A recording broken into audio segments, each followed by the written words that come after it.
జనరల్గా ఇవాళ ఏంటంటే ఈ సోలార్ యూనిట్స్లో చాలా పెద్ద ఫ్రాడ్ జరుగుతుందండి. ఎందుకన్నా ఫ్రాడ్ అంటే ఇవాళ 1 టన్ కెపాసిటీ అంటారు, హాఫ్ టన్ కెపాసిటీ అంటారు. 1 టన్ కెపాసిటీ అంటే జనరల్గా మీరు ఆలోచించండి, ఒక square feet is equal to 1 kilo dry అవుతుంది. అది డిపెండింగ్ ఆన్ ప్రోడక్ట్ మీద డిపెండ్ అయి ఉంటుంది.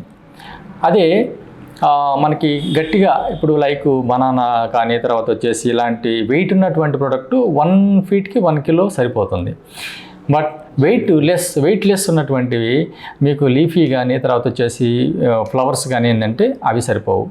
సో మీకు ఇవాళ ఒక చిన్న స్పేస్ ఇచ్చేసి హాఫ్ టన్ అంటారు. ఎలా హాఫ్ టన్ సరిపోతుంది? అది మీరు ఒకసారి గమనించాలి. రెండోది వచ్చేసి ఆ క్యాలిక్యులేషన్ తోటి చాలామంది అంటే వాళ్ళు యూనిట్స్ పెడతాను హాఫ్ టన్ అంటున్నారు. దానిలో కనీసం 200 కిలోల నుంచి 300 కిలోల కన్నా ఎక్కువ పట్టలేదు. ఈ క్యాలిక్యులేషన్స్ 1 టన్ కెపాసిటీతో మీరు తీసుకుంటున్నారు. ఇక్కడికి వచ్చేసరికి ప్రొడక్ట్ పట్టలేదు, ఆ ప్రొడక్ట్లో అవుట్పుట్ రావట్లేదు, వర్కర్స్ అంతా కూడా ఫెయిల్ అయిపోతున్నారు. ఈ క్లారిటీ మీకు ఉండాలి. ఫస్ట్ ఆఫ్ ఆల్ యూనిట్ మీద క్లారిటీ ఉండాలి. అసలు యూనిట్ ఏ బేసిస్ మీద రన్ అవుతుందనే క్లారిటీ మీకు ఉండాలి.